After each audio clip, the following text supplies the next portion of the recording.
బంగారం మండిపోతుంది.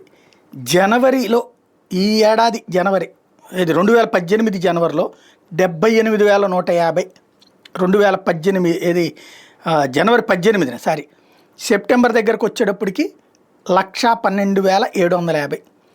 ఈ ఏడాది జనవరి నుంచి లెక్కేసుకుంటే జనవరి 1న 78,150 నుంచి ఇప్పుడు 112,750 రూపాయలు.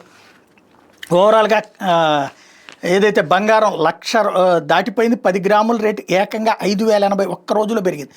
112,750 స్థాయికి చేరింది. దేశంగా బంగారానికి ఇది మరో కొత్త ఆల్ టైమ్ గరిష్ట స్థాయి. ఒకే రోజు పసిరి ఇంతలా పెరగడం కూడా ఇదే తొలిసారి. వెండి ధర కూడా కిలోకి 2,800 పెరిగింది. 128,800కి చేరింది. మరోవైపు అంతర్జాతీయ మార్కెట్లో కూడా బంగారం $3,698 దగ్గర సరికొత్త గరిష్టాన్ని నమోదు చేసింది. బంగారం మరో రికార్డు స్థాయిని చేరింది. ఏడాది ఎప్పటికప్పుడు కొత్త గరిష్టాలు నమోదు చేస్తుంది. 125,000 దాకా తీసుకెళ్ళాలి 22 క్యారెట్ల బంగారాన్ని కూడా అన్నటువంటిది ప్రస్తుతం వీళ్ళ ఆలోచన.